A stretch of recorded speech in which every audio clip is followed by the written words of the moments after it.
Ramalan Jayabaya tentang Ratu Adil memiliki kaitan dengan tokoh bersejarah. Ramalan Jayabaya merupakan sebuah tulisan-tulisan kuno yang dibuat oleh Prabu Jayabaya, seorang raja Kediri, tahun 1135 sampai 1159. Salah satu ramalan Jayabaya yang paling populer adalah yang berkaitan dengan kemunculan Ratu Adil. Terdapat beberapa versi terkait penafsiran ramalan ini, yaitu dari kitab Musaror dan Sabdo Palon. Terdapat dua versi ramalan Jayabaya tentang Ratu Adil yang diantaranya sebagai berikut. Versi kitab Musaror, Ratu Adil, sang juru selamat dengan Heru Cakra dalam ramalan Jayabaya, adalah kunci utama yang sangat berpengaruh bagi rakyat. Kedatangan Ratu Adil memiliki kesamaan dengan kemunculannya Imam Mahdi atau Mesias. Risalah Jayabaya menunjukkan kehadiran Ratu Adil dengan lambang tunjung putih, simune pundak senupet, seorang perhati suci yang masih disembunyikan identitasnya oleh kegaiban Tuhan. Setelah selesai masa pemerintahannya, muncul zaman Kalabendu. Zaman Kalabendu merupakan zaman di mana banyak orang mengejar kepentingan pribadi dan banyak dikuasai angkara murka. Keadaan ini akan hilang dengan bergantinya zaman menjadi zaman Kalasubu yang merupakan zaman kegembiraan rakyat. Zaman Kalasubu dikenal dengan munculnya Ratu Amisan yang juga disebut Sultan Heru Cakra dalam sejarah zaman Kalasubu 1801 sampai 1900. Dikenal tokoh Pangeran Diponegoro sebagai Ratu Adil yang melawan penjajah Belanda. Pangeran Diponegoro dalam sejarah mempergunakan gelar Sultan Abdul Hamid, Heru Cakra, Kabirul Mukminin, Sayyidina, Penantagama Jawa, Khalifah Rasulullah, yang berarti Sultan Abdul Hamid Heru Cakra adalah Ratu Adil. Kabirul Mukminin adalah orang pertama dari orang-orang yang yakin. Sayyidina adalah pemuka agama. Penantagama Jawa adalah pemimpin agama di tanah Jawa. Khalifah Rasulullah adalah Khalifah Rasul Allah. Peristiwa gerakan Ratu Adil dalam zaman Kalasubu terjadi di Klaten dengan peristiwa Mangkuwijaya pada tanggal 8 Juli 1865. Gerakan ini mengalami kegagalan. Sebelum melancarkan aksinya, gerakan yang dilakukan oleh Mangkuwijoyo diilhami dari tulisan-tulisan yang berisi ramalan Jayabaya. Pengikut gerakan Mangkuwijoyo percaya bahwa orang asing akan membinasakan serta Surakarta dan Yogyakarta dihancurkan. Dari ketiga gerakan Ratu Adil tidak muncul pada zaman Kalasubu yang berlangsung pada tahun 1800 sampai 1900. Kemunculan Ratu Adil masih diharapkan pada zaman berikutnya, seperti zaman Kala Sumbogo atau zaman Kala Suroso. Versi Sabdo Palon, Sunan Kalijogo dalam Pupuh Kinanti, Serat Lambang Praja Karya Mangunwijoyo menyatakan kehadiran Ratu Adil adalah 500 tahun semenjak Kerajaan Demak.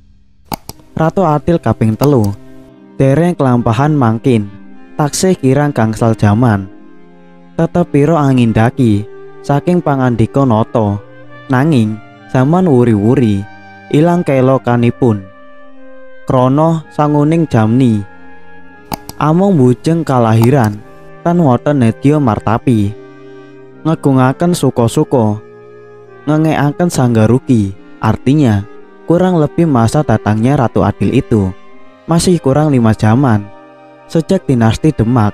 Hanya pada zaman itu daya tarik ke Ratu Adil tertutup oleh aspek kelahiran. Tanpa ingat akan lautan, daya tenaga dalam tenaga, orang lebih memilih bersenang-senang dahulu sambil mencari kesalahan pihak lain. Pada zaman Kala Sumbogo 1901 sampai 2000, kehadiran Ratu Adil ditegaskan sebagai proses kemerdekaan Indonesia yang menjadi jembatan emas menuju keadaan damai dan makmur. Keadaan zaman Kala Sumbogo digambarkan sebagai negara yang terkenal dengan penjuru dunia dengan penuh kebaikan. peristiwa gerakan Ratu Adil ada dan mengakar sesuai pembelaan yang disampaikan Insinyur Soekarno dalam persidangan Pengadilan Negeri Bandung tahun 1930 Masehi. Insinyur Soekarno menyatakan, "Haraplah pikiran tuan-tuan hakim. Apakah sebabnya rakyat senantiasa percaya menunggu-nunggu datangnya Ratu Adil? Apakah sebabnya Sabtu Prabu Jayabaya sampai hari ini masih terus menyalakan harapan rakyat? Apakah sebabnya seringkali kita mendengar bahwa di desa ini atau di desa itu telah muncul seorang Imam Mahdi atau Heru Cakro atau turunan seorang Wali Songo? Tak lain tak bukanlah oleh karena hati rakyat yang menangis itu tak berhenti-hentinya, yang habis-habisnya menunggu-nunggu atau mengharap-harapkan datangnya pertolongan, sebagaimana orang yang berada dalam kegelapan. Tak henti-hentinya pula saban jam, saban menit, saban detik, menunggu-nunggu dan mengharap-harapkan kapankah matahari terbit. Dalam ramalan Ronggo Warsito menyebutkan kelahiran Ratu Adil adalah tahun 1877, bertepatan dengan tahun 1945 Masehi. Tahun tersebut merupakan kemunculan Ratu Amisan yang diungkapkan dalam Jangka Jayabaya. Ramalan dalam kitab Joko Lodang ini dipersonifikasikan dalam sosok Insinyur Soekarno sebagai proklamator yang memimpin kemerdekaan Indonesia. Kemunculan Ratu Adil selalu dinantikan kehadirannya oleh masyarakat Indonesia. Hal ini disebabkan karena adanya anggapan bahwa dengan datangnya Ratu Adil akan memberikan jalan keluar atas kerusakan tatanan sosial politik, sosial ekonomi, dan sosial budaya. Selain itu, ramalan Jangka Jayabaya tentang Ratu Adil, pujangga legendaris itu, sebut tanda-tanda kedatangan Satrio Piningit seperti ini.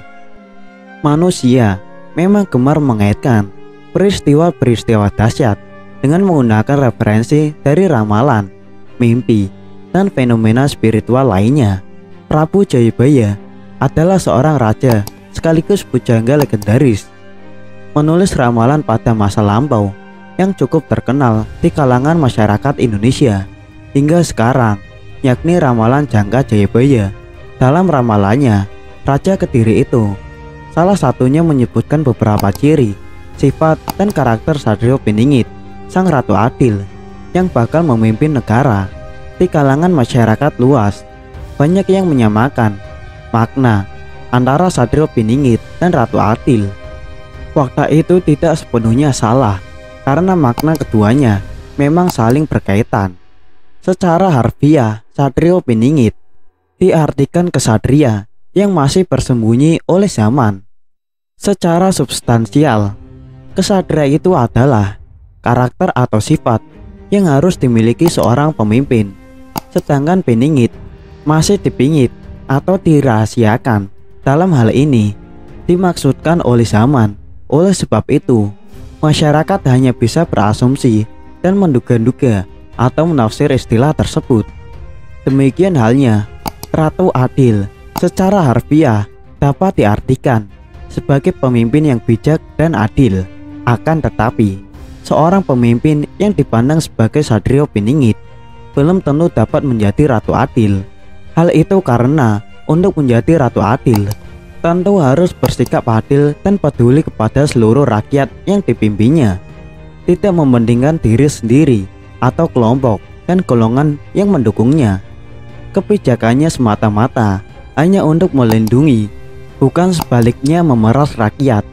Gabungan dari kedua istilah itu kemudian muncul istilah Satrio Piningit, sisihinan wahyu Ratu Adil, yang juga mencerminkan karakter seorang pemimpin.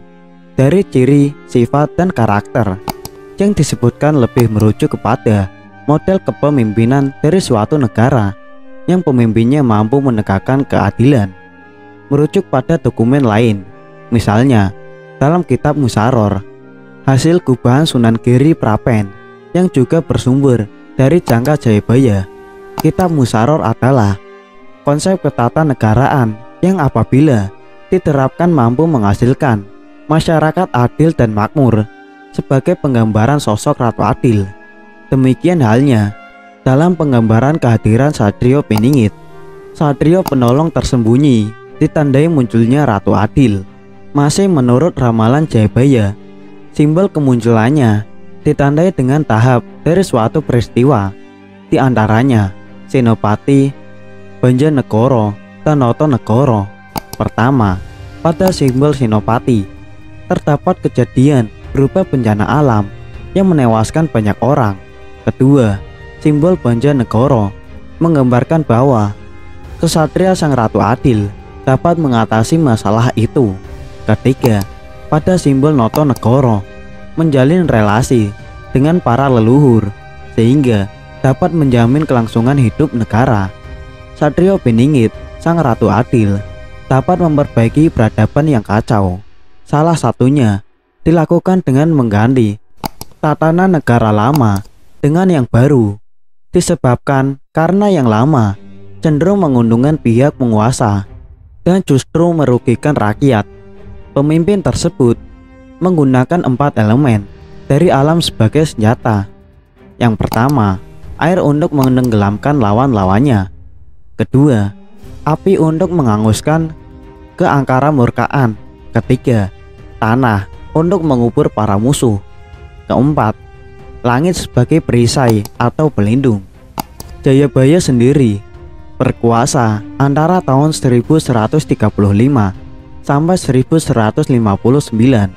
Pada masa pemerintahannya, ia berhasil membawa kerajaan Kediri mencapai puncak kejayaannya.